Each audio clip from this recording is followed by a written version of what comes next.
on your antennas for those watching through digital smart TVs.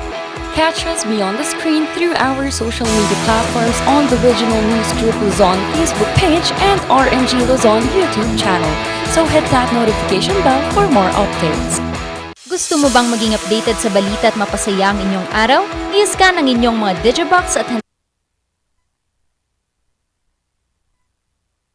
para naman sa mga gumagamit ng free TV o digital smart TV, posisyon ang inyong antena sa labas ng bahay at hanapin ang Channel 44. Pwede rin kaming subaybayan live sa Regional News Group Luzon Facebook page at RNG Luzon YouTube channel. Araw-araw tumutok para sa mga balita, latest updates at kulitan tuwing umaga. Ang buhay natin sa araw-araw may kanya-kanyang aw. Minsan, dala ng edad. Agoy! Kahit pag ito, hindi exempted dyan. Basta't nagbabanat ng buto, panigurado. Kahit nga kung banat ang buto sa araw-araw na pagmamaneho, rain or shine, sa tindi ng traffic, buti na lang pagdating sa bahay. Nandyan si Commander.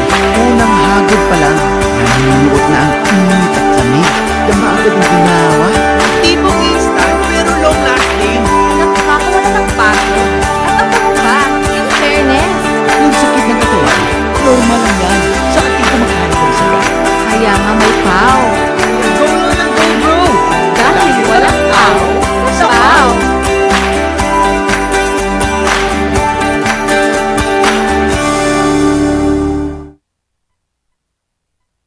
Sumasakit ang katawan, kumikirot pa ang iyong tiyan. Ang mabisang palaban ay Pauliniment. Sa arthritis at rheuma, sa muscle ache at marami pa, lahat ng yan ay mawawala sa Pauliniment. Pauliniment, Pauliniment, Pauliniment, Pauliniment, Pauliniment. Pau, pau, pau, pau. Walang aw sa pau.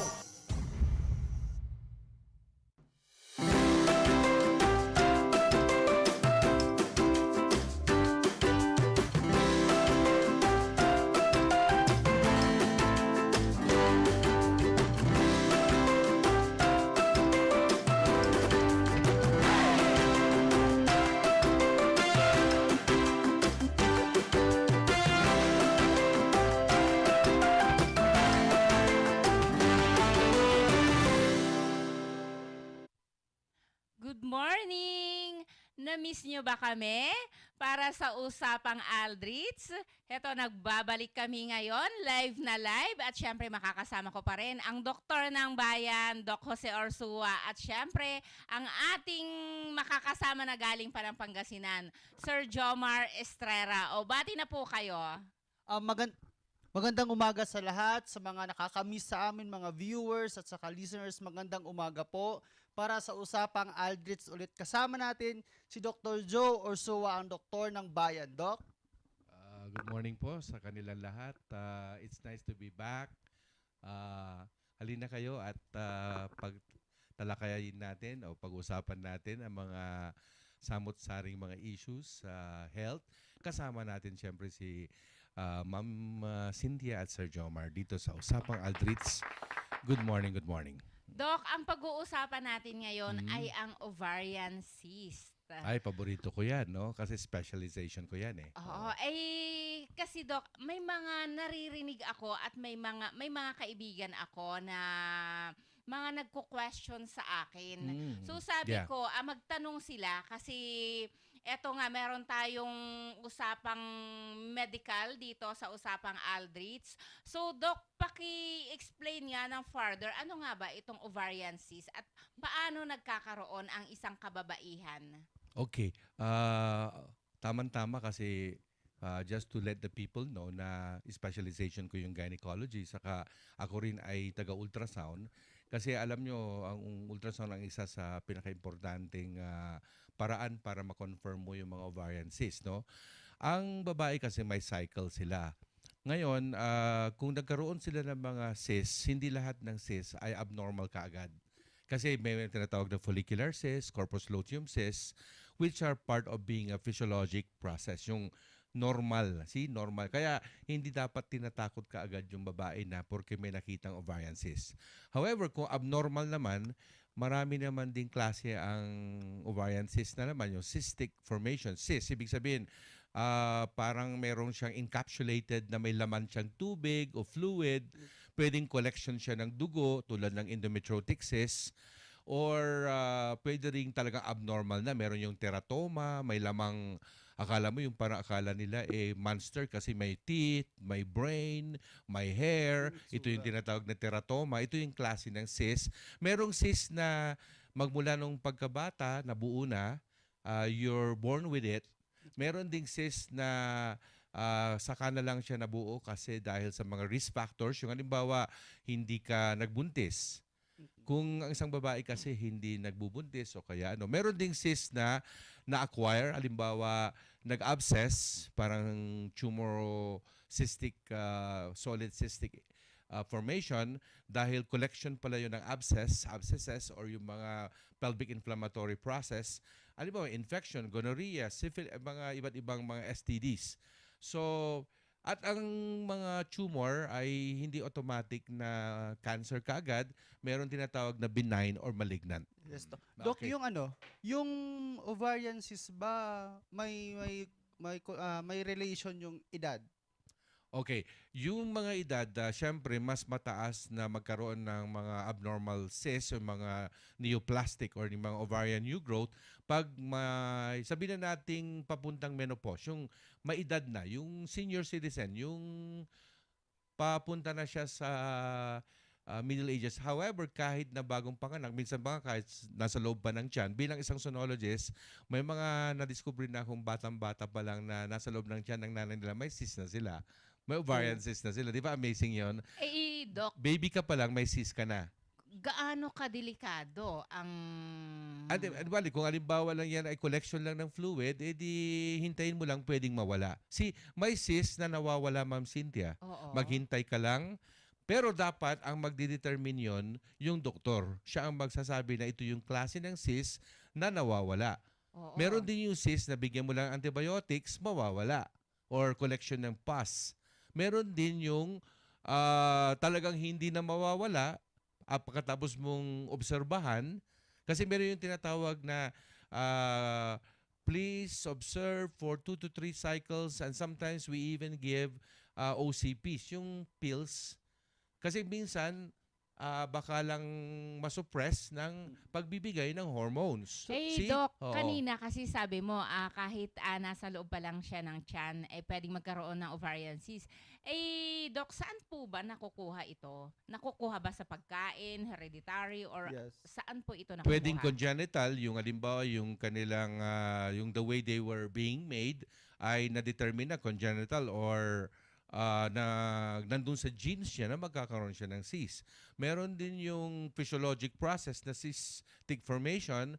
Pag sinabi mo kasing physiologic process, part ng physiology ng isang babae, di ba? May monthly cycle kayo. So, hintayin mo, pwede kang magkaroon din ng cyst. Meron nga din yung misnomer, yung polycystic ovary. Pag titignan mo yun, polycystic, pero in reality, hindi naman yung maraming cyst. But the word poly, cyst, marami, polygamous, parang poly, madami. Cyst, cystic. Pero malilin lang to, ito yung mga follicles na medyo sobra lang ang laki and then hindi sila nagfa-function properly. Yes. Pero meron din yung cyst talaga, ma'am, na na-determine na ito yung mga potential na ovarian new growth. New growth means potential na maging cancer. Doc, may Oo. katanungan kasi medyo marami ang Yeah. ang curious sa topic natin. Ang katanungan ba, kapag irregular yung menstruation or may dysmenorrhea, ano yung connection nito sa ovarian cyst? Magandang tanong yan. Kung ang regular menses ay function ng isang ovary, pwedeng reflection ito na may problema yung ovary. Halimbawa, yung polycystic, example yun na irregular ang mens mo or mabaog ka, infertile ka, or medyo tumataba ka kasi may metabolic syndrome process na siya. Pero kung collection of fluid, yung endometriosis, may dysmenorrhea, yung dysmenorrhea per se is a presentation that you're having an endometriosis cyst. Meaning, malaki ang chances. Malaki ang chance, but para hindi naman matakot yung mga kababaihan, hindi naman lahat. Kasi may mga iba, may dysmenorrhea lang dahil abnormal yung position ng uterus nila, masikip pa yung labasan ng uterus. Kaya pag tukol-tukol yung dugo na lumalabas, siyempre masakit yon. Saka per se, ang menstrual blood may prostaglandin. Kaya nga 'di ba pag uminom ka ng mga non-steroidal anti-inflammatory drugs, yung mga gamot, kaya ang Aldris dapat mag-prepare na ng mga NSAIDs para maraming kababaihan diyan na nagko-complain monthly ng kanilang dysmenorrhea. Not all dysmenorrhea though would mean that you are abnormal. Kasi pwede rin na process lang 'yon. Pero syempre magandang dahilan 'yon para mag-absent. Ay, hindi. Gusto ko may punchline ako na patawanin ko kayo kasi ang bait-bait nyo, di kayo tumatawa. Gaano kadelikado pag yung mga sizes ba niya, anong size yung dangerous na? Okay, yung mga maliliit, halimbawa, kasi normally ang follicular cyst, mga 2 to 2.5, normal pa yon. Kaya pag tignan nyo yung size, centimeter. Okay, 20 millimeter, halimbawa, yung mata natin pag dilated, 10 millimeter. Okay, example yun, no? Yung pupil. Now, pag ikaw ay, ang cyst mo ay mga, nag-breach na yung more than 2.5, mga 3, 4, 5, 6, well, titignan din lang, by ultrasound ito, titignan yung kabuuan, yung ano yung mga laman, tubig ba, malinaw ba, likido ba, mucoid. Tapos yung i-describe namin yung kapsula pa niya, yung kapsula niya. Tapos kung ano yung mga nakapaloob doon, kung may mga lukot-lukot na ganon, at may solid areas, doon mo malalaman, ma'am, kahit maliit kasi, kung maraming solid, cancer na po yun. Doc, yun, ito. nanakot na ako. Ito yung katanungan. Kasi marami siguro sa ating mga kababayan, lalo na yung mga kababaihan, na hindi alam na meron silang ganon. Ano yung signs and symptoms ma-determine na meron silang possible na ovarian cyst or cyst? Usually, sir, masakit. Magko-complain sila na masakit, no? Sasabihin nila, o kaya irregular ang mens nila, o kaya may dysmenorrhea sila. Rason na yon para pumunta sila sa gynecologist. And then ang gagawin namin, ultrasound. Ultrasound is the best way to determine. Huwag mo nang hintayin na ikaw ay napapaiyak na sa sakit. Kasi pagka ang sakit-sakit, sumabog na yon. May mga iba kasi sumasabog, nagra-rupture, o agteritir, yung nag-twist-twist. Doc, yung bleeding during sa pag-ihi, hindi ba yun hindi symptoms? Po. Medyo iba. Ang compartment kasi ng bleeding ay more on the mattress, yung uterus yung nagbi-bleed. Okay. Ang ovary kasi, sir, medyo nandun siya, dalawa sila. Kaya alalahanin nila, dalawa siya na hindi masyadong reflective yung bleeding per se. Pag ang isang babae nagbi-bleed, it's more on the uterine pathology, which is another topic siguro yun. Magandang pag-usapan yan sa susunod na Wednesday, ang pagdurugo, no? Pero ngayon kasi, ovarian cyst muna tayo. Pero hindi lahat ng nagbi-bleed ay ovarian cyst kaagad. Doc, for example, may ovarian cyst ako. Magkakaanak pa ba ako? Yes, ma'am, ganito yan. Kung in fact, baka yung ovarian cyst mo nga, kaya may cyst ka dahil may dalawa ka palang iitlog, o di twins ka, o di magkakaanak ka. Kasi minsan, nami-mistake ng mga ibang doktor na yung palang egg mo na dalawa na ipuputok mo ay cyst. Pero in reality, kung ngayong gabi ay magdiniig kayo ng mister mo at may dalawa ring sperm na syempre, no? Yan kasi dapat, Doc, bago magniig, nakatoro muna. Ay, maganda yung balita yan. At maraming rounds yan. Round 1, round 2, round 3. Okay. Tama-tama. Yung round 1 sa unang baby, round 2 sa pangalawang baby, twins. Di ba? Pwedeng magka-twins. So, ganun pala, Doc, pag twins. Okay. Mamaya sa pagbabalik namin, papatuloy tayong mag-uusap regarding sa ovarian cyst at baka may mga question kayo kasi kanina may pumasok na isa about din sa kababaihan, about myoma. So, we will continue about ovarian cyst at saka myoma sa pagbabalik ng Usapang Aldrich. Kasama pa rin si Ma'am Cynthia Madrid at ang doktor ng bayan, Dr. Joe Ursua.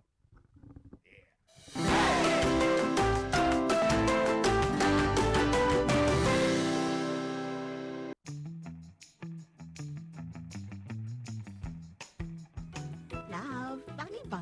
Wow, Wow! Ganda naman. Ang sexy at ang bango talaga ng mata ko. Dahan-dahan lang. Ikaw kasi, nakakagigil. Mm.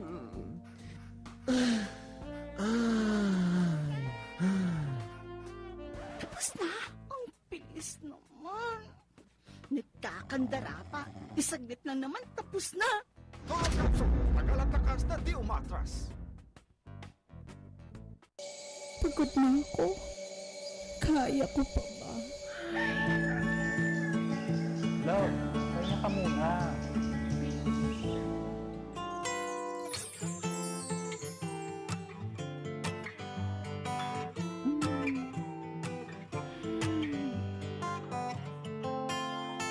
Mamaya ulit. Iba talaga ang feeling. Pag ikaw ang kapiling. Paumasahe is available in all leading drugstores and supermarkets nationwide. Another quality product of Aldrich Corporation. Pare, madalas ka bang pagod dahil sa trabaho? Baka naman wala ka ng oras para sa labing-labing kay misis. Bakit di mo subukan ang Toro Capsule? Ito ay natural. May pinagsamang vitamina, mineral at herbal. Aprobado ng FDA. Hindi nasakit sa ulo. Walang pamumula ng mata. At ang Toro Capsule ay pampatagal at pampalakas. Toro Capsule, tagal at lakas na di umatras. Sumasakit ang katawan, kumikirot pa ang iyong tiyan. Ang mabisang palaban ay Pauliniment. Sa arthritis at rheuma, sa muscle ache at marami pa, lahat ng yan ay mawawala sa Pauliniment. Pauliniment, Pauliniment, Pauliniment, Pauliniment, Pauliniment. Pau, pau, pau, pau. Walang aw sa pau.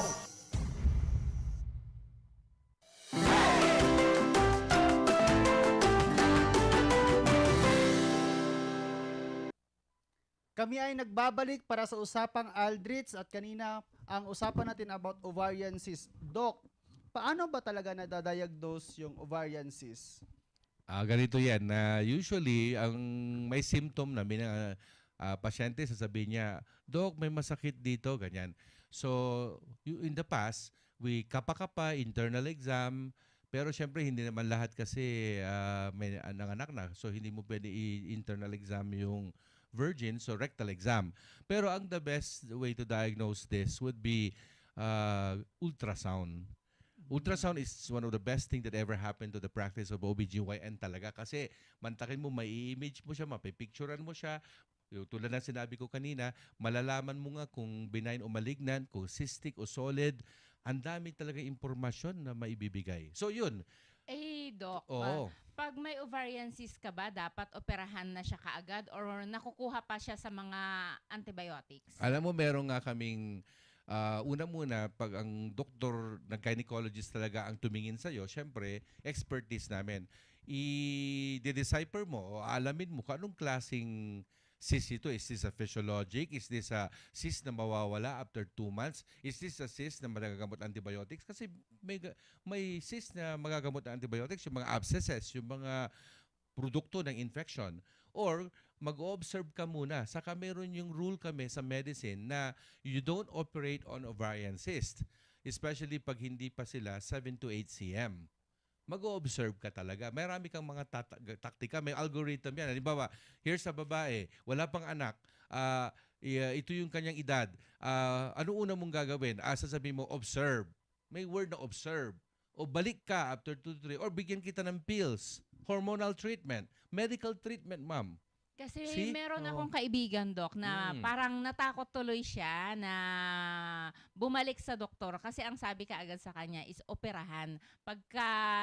Pagka-release nung kanyang ultrasound, ang sinabi operahan siya. Kailangan i-determine mo talaga kung anong klase yon so that you can make a decision kung tama ba na operahan mo kaagad. Unang-una, kung may scenario yung pasyente, hindi pa nagka-baby, tatanggalan mo na siya. Medyo hindi pwede. Halimbawa, kung ikaw, ma'am, may na-diagnose akong myoma sa mattress mo, and then kung ang isang doktor ay opera ng opera, di tatanggalin ko yung mattress mo, ma'am. Hindi forever ka nang walang baby. O syempre, Doc, madidepress Forever. ako ng gusto, di ba? Oo, di ba? Forever. Bakit? Ay, paano na lang pag Oo. nakatoro si Mister? Eh di, wala na talaga. Hindi na Oh, di ba? makabuo, di ba? Oo. Doc, may isingit lang ako kasi may nagtanong.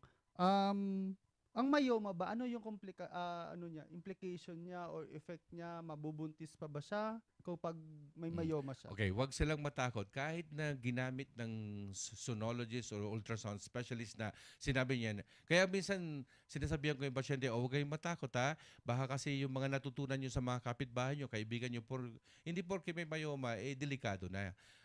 Yung word na sinabi mo, mabubuntis, ang dami na namin pinaanak na ang daming myoma.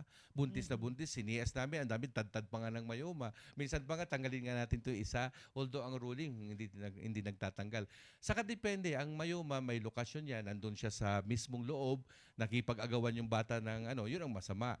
Or kaya yung magbukos ng bleeding. Merong myoma na nandun lang na tumubo sa labas para akala mo Mickey Mouse yung appearance ng matres. Kasi yung myoma para akala mo yung tenga ni Mickey Mouse. So nandun siya sa labas. Meron ding myomang nandun siya sa buong thickness ng myometrium. Ay, okay lang. Walang kaso yun. Saka kung maliliit lang ang myoma, huwag mong papansinin. In fact, sinasabihan ko yung pasyente, huwag mag-aalala yung myoma mo parang bulintik labat. Mulmulag. Anong rason? Bakit?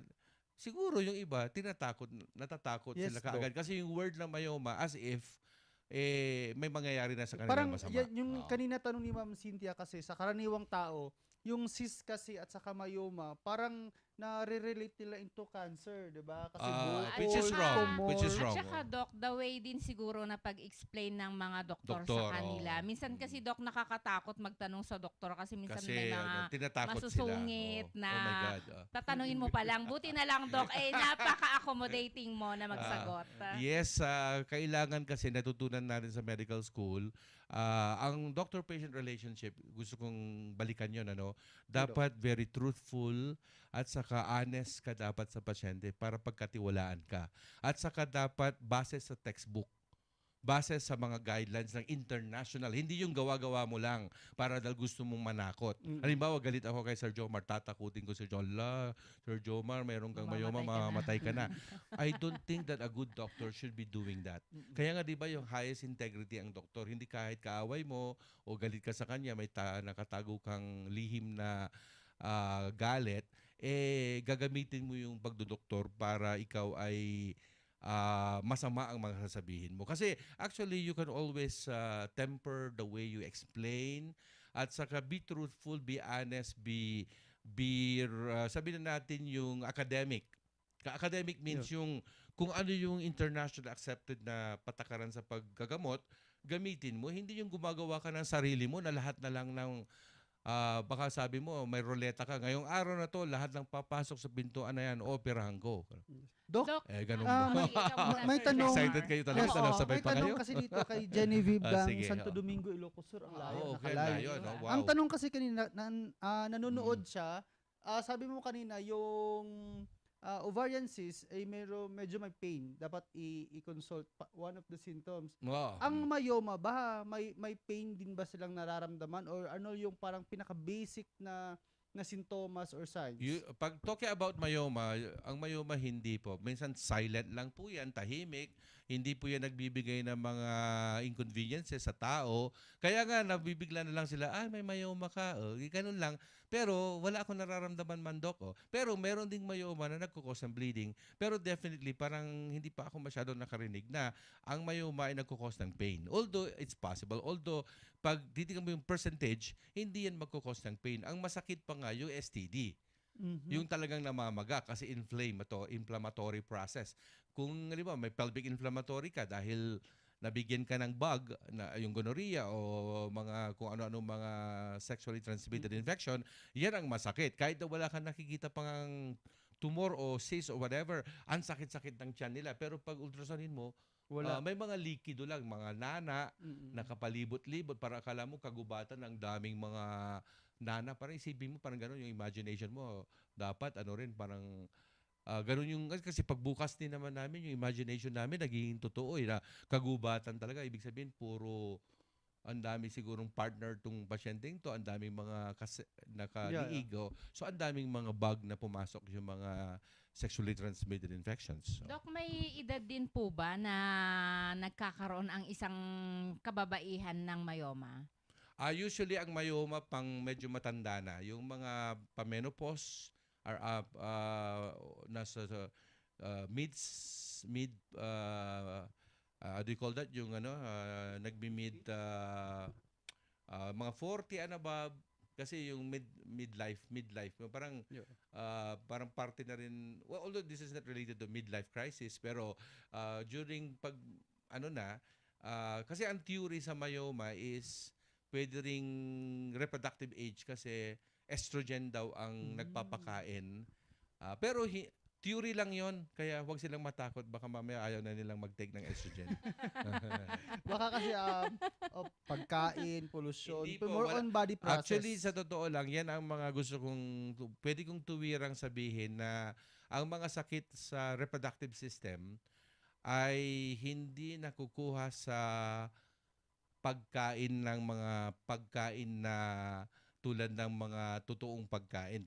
Pero yung pagkain ng laman ay nakakakuha ka ng sakit. Klaro yun, ha? Natawa kayo kasi mukhang ginagawa yun. Kaya na kasi si ma'am, nakaano siya talaga dun sa kakaiba yung facial expression niya. Kasi syempre, halimbawa, kumain ka po ng seafood, tahong, no? Pwede ka po magtae.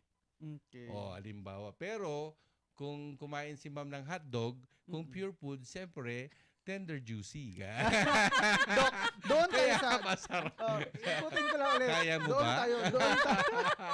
Doon tayo sa prevention. Biro lang, ha? Usually, itong mga myoma, mga ovarian cysts, late na nilang nalalaman, di ba? Operasyon na, medication na. Ano ba yung pwedeng prevention na To part? tell you honestly, ang one way, you cannot prevent the occurrence of myoma at ovarian cysts. I'm sorry, but probably ito, mag-asawa ka and then monogamous relationship. Kasi yung ibang cis ay dala ng maraming partner. O di ibig sabihin, isa lang yung partner mo dapat. Or huwag promiscuous. Or ibig sabihin, sa tuwirang salita, walang preventive measure ang myoma. Kasi talagang bigla na lang, nakikita na lang yan. Pero one way to prevent yung further growth is magpa-ultrasound. Para sa akin, although sa akin to hindi nila re-recommenda, but sa akin, mura lang ang ultrasound, hindi ka ma-expose sa radiation, hindi maraming sonologist na magagaling, ultrasound specialist. Doon niya malalaman, itong may nagsisimula kang myoma, meron kang ovarian cyst dito. Pero para sa akin, normal pa to, obserbahan natin. O di, ibig sabihin, na-prevent, bigyan kita ng gamot. O kaya, kung mukhang abscess to, bigyan kita ng antibiotics. O kaya sabihan yung asawa na huwag malikot sa aparato, ganyan, mga ganun-ganun. Ibig sabihin, may mga preventive aspects, pero hindi specific sa general concepts po na pag ginawa mo to, hindi ka magmamayoma. Pag uminom ka nito, hindi po totoo yan. Medyo mahirap. Doc, pag Walang single practice. ka Mahirap. na, totally na walang partner talaga, as in single na siya, prone ba sila sa myoma o kay ovarian cyst? Pwede pa rin. At saka, to tell you honestly, pag single ka, hindi ka, I'm sorry to use the word, never been kissed, never been used. Medyo prone ka sa mga endometrial cancer, breast cancer, ang daming mga sakit-sakit din. So Actually, pwede nakakatakot din nating pala. ihiwalay yung babaeng nag-asawa at sa mga babaeng hindi nag-asawa. Yung mga hindi nag-asawa, ito ang magiging sakit mo. Yung mga nag-asawa naman, ito naman yung magiging sakit mo. Talagang mahihiwala yung babae na nanganak, nabuntis, nag-asawa, nakipagtalik, sa hindi, na kahit sabi mo, hindi ako mag-aasawa, puro na lang pala sakit ibibigay niyan. Hindi rin po. Mali din po kayo, ma'am. Kasi marami pong may cancer sa breast, endometrium, at kung ano-ano pa. In fact, ovarian cysts, baka kung sa tuwirang salita, pwede sabihin ko pa nga na mas prone pa nga yung mga hindi nag-asawa, hindi nagbuntis. Sa mga sakit-sakit sa reproductive system. Kaya ang lesson learned, mag-asawa. Sabay ganun eh. Sabay ganun eh. Okay, mamaya sa pagbabalik, pag-uusapan natin yung medication at saka patient's education regarding myoma, ovarian cyst, at saka yung mga sa kalalakihan. At syempre, ang programang ito ay hatid pa rin sa inyo ng Bioclone Capsule, Pau de Arco Capsule, Toro Capsule, at syempre ang RoboCaf tablet at syrup.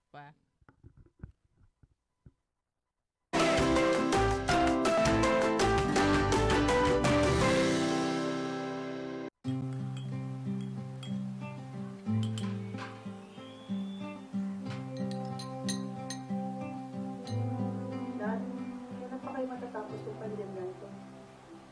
Masyado to kasi ako nag-aalala para sa anak natin.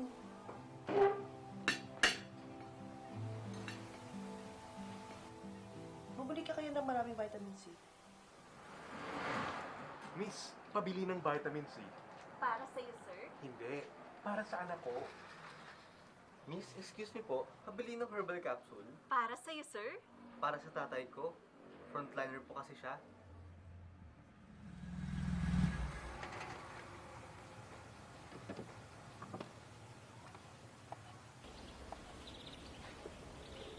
Pa!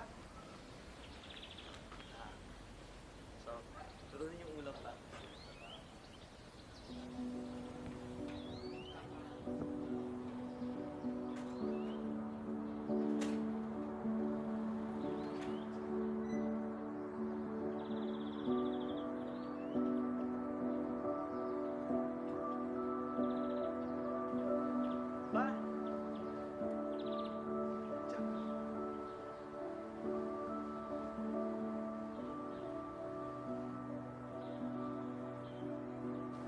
Pa, ito na lang po muna.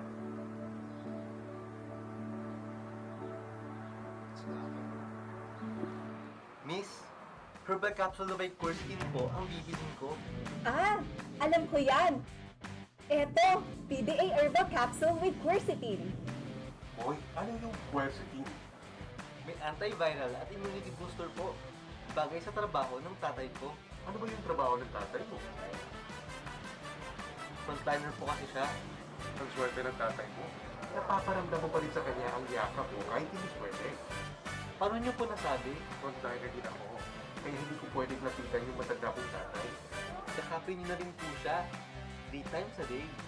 Sir, alam mo, pwede din yan sa'yo para iwas sakit, iwas virus. At sa'yo din, sir, para sa mga anak mo. Hindi lang kasi vitamin C ang kailangan nila. PDA Herbal Capsule o Pau de Arco with Quercetin with antiviral properties. With PDA Herbal Capsule, yakap 3 times a day. Every day PDA, every day healthy. PDA or Powdy Arco Herbal Capsule is available in all leading drugstores nationwide. Another quality product of Aldrich Corporation. For better life.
Hindi mong tanongin niya sa ere.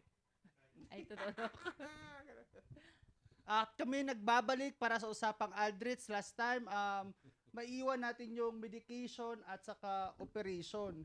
Doc, ano ba yung mga possible medication? For example, hindi pa ganun kalala or pag malala naman, operasyon? So, ang pinaka-importante dito, i-determine ng isang expert gynecologist kung ano talaga yung ovarian cyst mo. Kung ito ba ay normal, mawawala, o talagang ito ay isang ovarian new growth.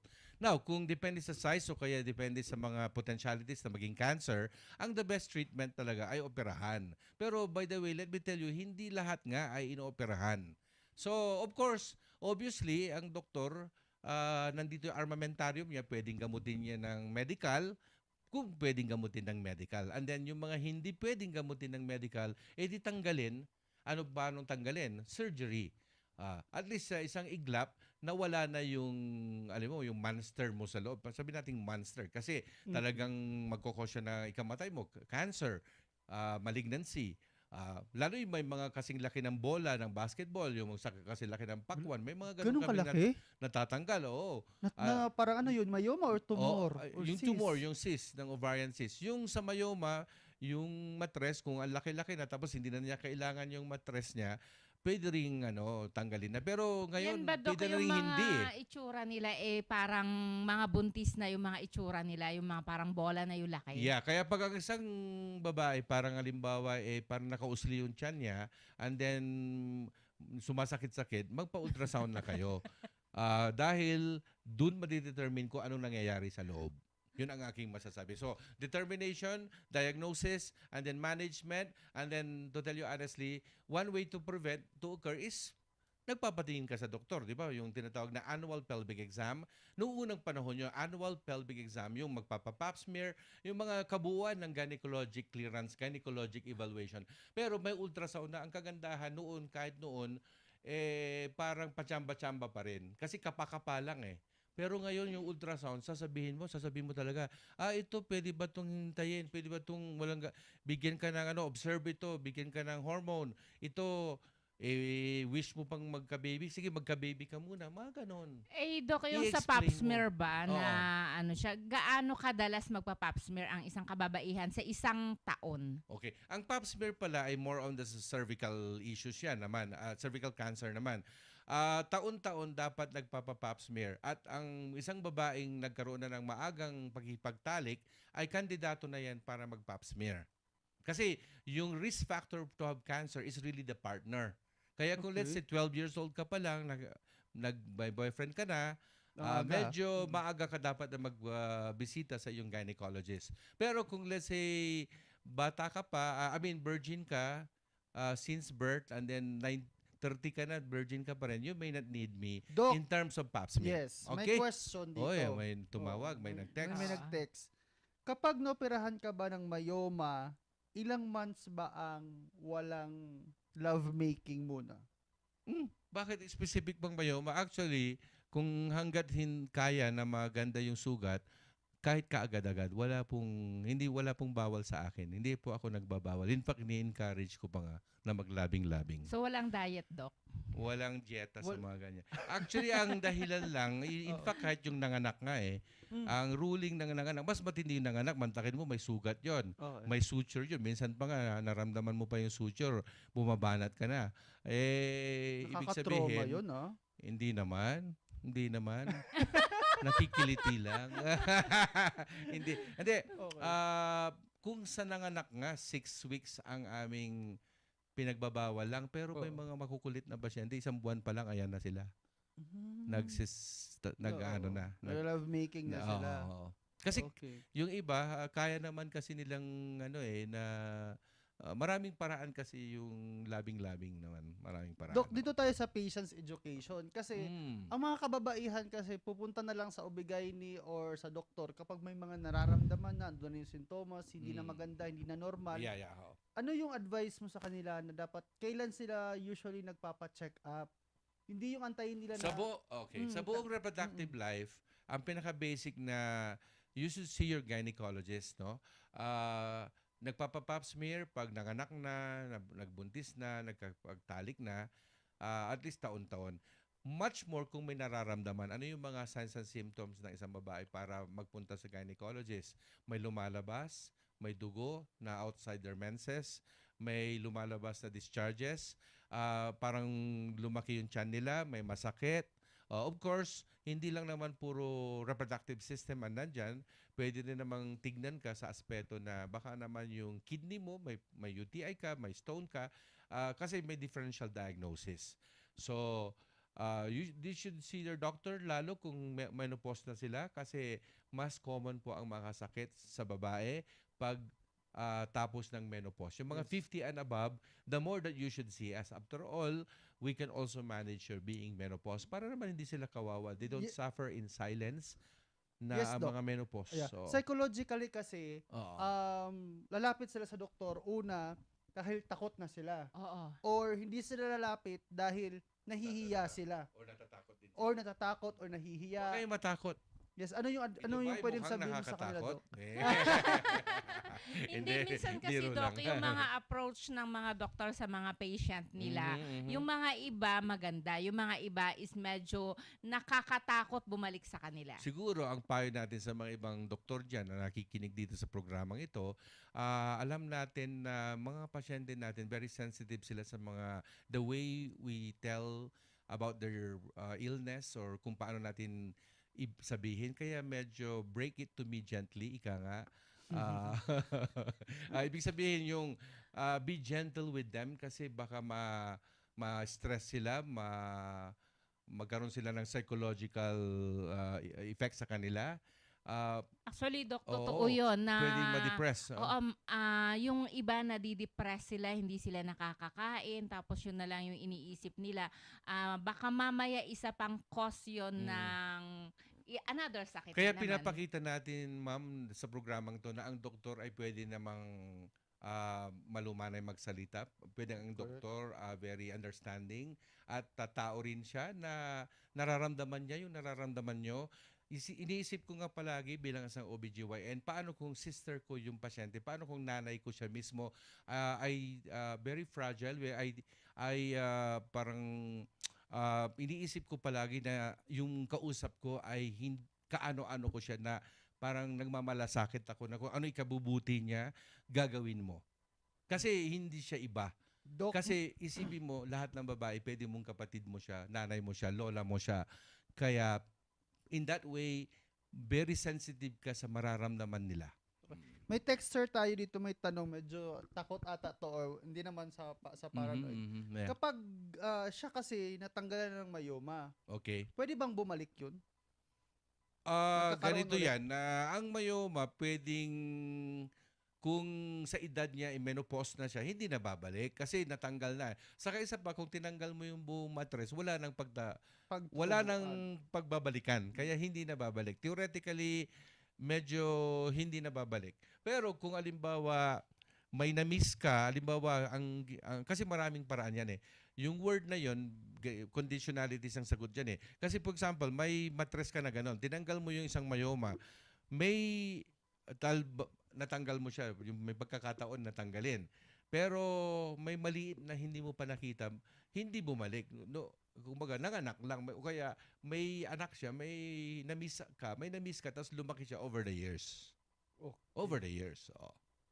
Pero again, it doesn't matter kasi kung minsan kung maliliit lang, palagi kong sinasabi, depende sa location, depende sa size, wag ikabahala. Sabi ko nga minsan sa pasyente, ako na lang ang magproblema, wag na lang kayo.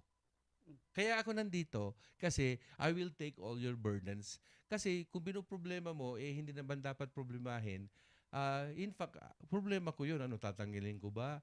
Dapat ba sabihan ko sila na... Kaya mostly, ang sinasabi ko na lang bilang isang sonologist, kasi ang dami kong nadidiscover, wala yun.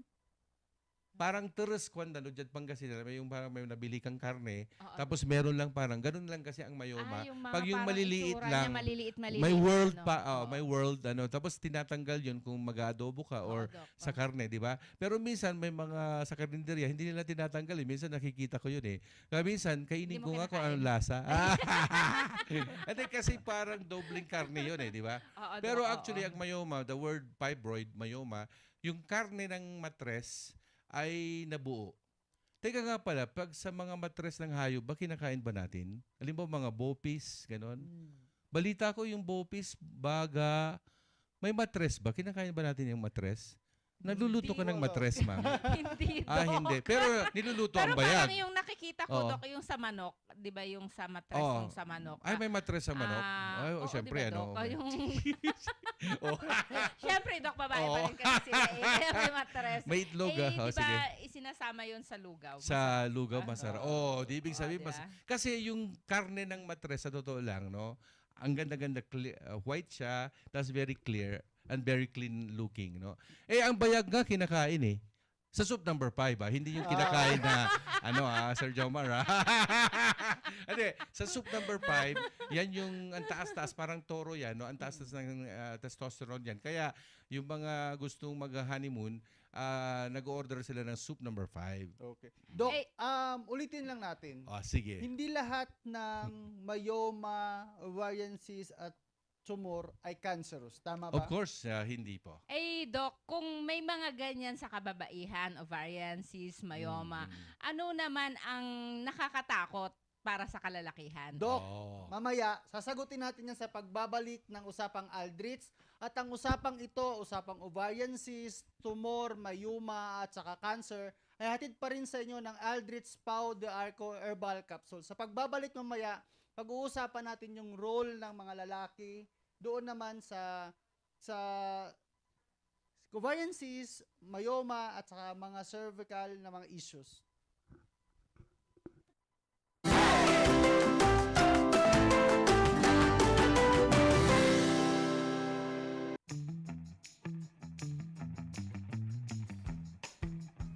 Love, bakit ba? Wow, ganda naman. Ang sexy at ang bango talaga ng mata ko. Dahan-dahan lang. Ikaw kasi, nakakagigil.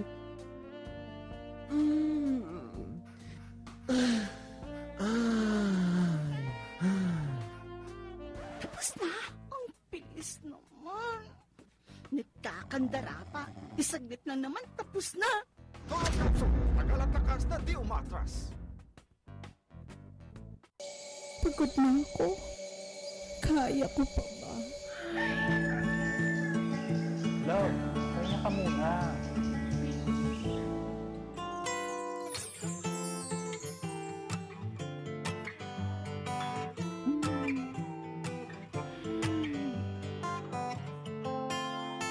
Mamaya ulit. Iba talaga ang feeling. Pag ikaw ang kapiling. Pau Masahe is available in all leading drugstores and supermarkets nationwide. Another quality product of Aldrich Corporation. Pare, madalas ka bang pagod dahil sa trabaho? Baka naman wala ka ng oras para sa labing-labing kay misis. Bakit di mo subukan ang Toro Capsule? Ito ay natural. May pinagsamang vitamina, mineral at herbal. Aprobado ng FDA. Hindi nasakit sa ulo. Walang pamumula ng mata. At ang Toro Capsule ay pampatagal at pampalakas. Toro Capsule, tagal at lakas na di umatras.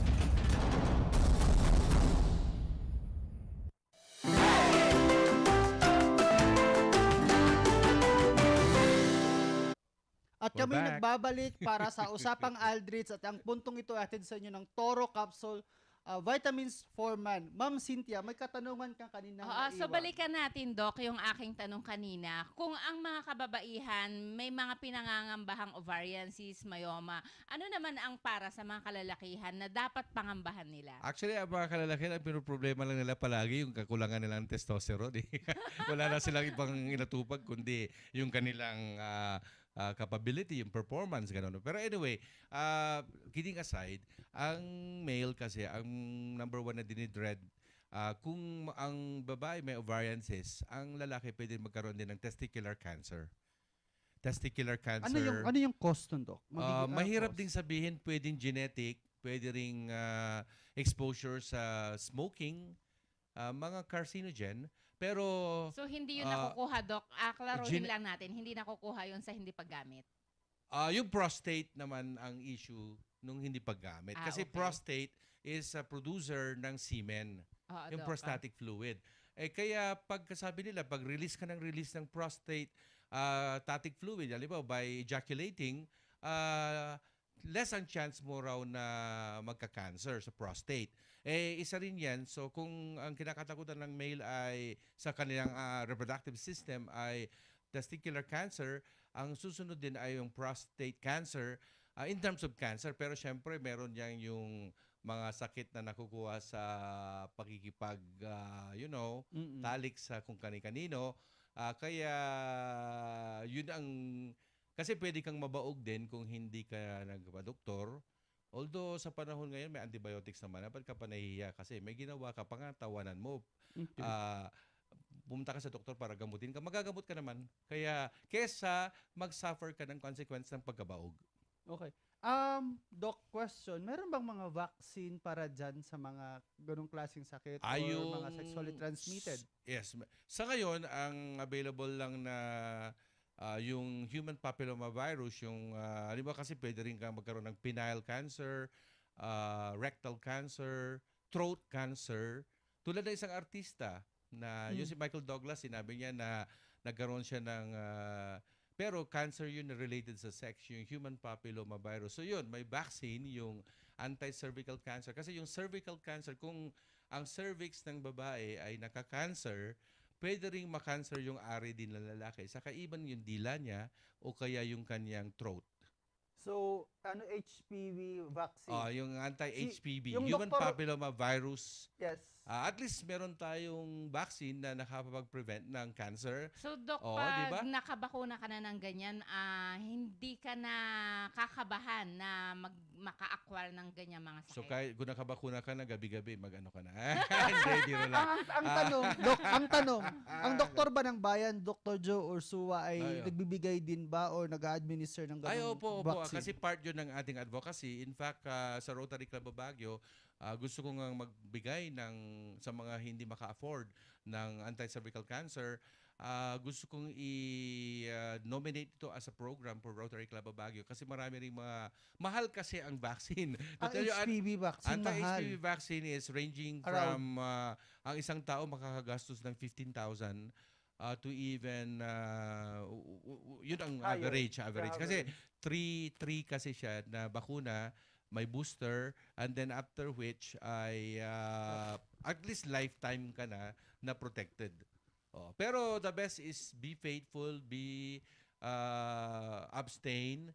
ABC, the ABCs of sex, palagi, di natin kakalimutan. A means abstain. Huwag mong gawin para hindi magkasakit, pero kaya mo ba? Okay. B, be faithful. Isa na lang. Siya. Kung gusto mo ng adobo na lang palagi. Okay. And then C, use condom if you cannot avoid it. If you cannot avoid, you protect yourself as a barrier. Walang skin-to-skin contact, hindi ka magkakasakit. Okay. C, ano bang D? D, wala na. ABC lang. So, to wrap up, Doc, Okay. Anong dapat gagawin ng mga babae yung para iwasan or ano yung advice mo sa kanila? Sa mga kababaihan, mga kalalakihan para hindi maka-acquire ng mga ganyang sakit, Doc. Yes. Kasi malapit na matapos yung oras natin. So, i-ano lang Advice natin, Doc. As a wrap-up, syempre, yung sa mga pinag-usapan natin, it's good to see your doctor palagi para maagapan. At sa akin, ang the best is agap rather than, if you cannot prevent it to happen, at least ma-minimize mo yung pagkalat o kaya yung pagiging monster niya. So habang maaga, makita na, ma-diagnose na, see your doctor, gynecologist, prevention that's one way to prevent. Kasi minsan talagang hindi mo mapigilan yung pagbuo ng mga yan. Especially, ang STD, mapipigilan kung yung sinabi ko yung ABCs. So, yan ang may papayo ko. Just palagi lang kayong magpatingin, huwag kayong matakot sa inyong doktor. Okay, Doc, maraming salamat sa napakagandang talakayan natin ngayong Wednesday. So sa susunod na Wednesday, abangan po ninyo ulit kami. Dito lang yan sa Highland TV, Channel 44 at syempre live po kami sa RNG Luzon. Sir Jomar? Yes, ang usapang Aldrich ay hatid pa rin sa inyo ng Aldrich Pau de Arco Herbal Capsule, Pau Liniment, ang pangbansang liniment na masikap mo extract, Pau Masahe, Toro, Robocaf at Bioclone na super capsule. Doc, baka meron ka pang gustong pasalamatan at mga batiin. Okay, again, thank you very much, Aldrich, for having me. This is a good opportunity to educate our people. And sa mga estudyante ko dyan sa SLU, hintayin nyo ako, darating ako. May klase kasi ako ngayon ng 10:30 sa School of Medicine. So maraming salamat, Doc. At syempre, isang makabuluhang talakayan na naman ngayon ang natapos. Maraming salamat, RNG Luzon at Highland TV, Channel 44. Maraming salamat sa pagsama sa amin sa isang oras. Bye-bye. Bye-bye.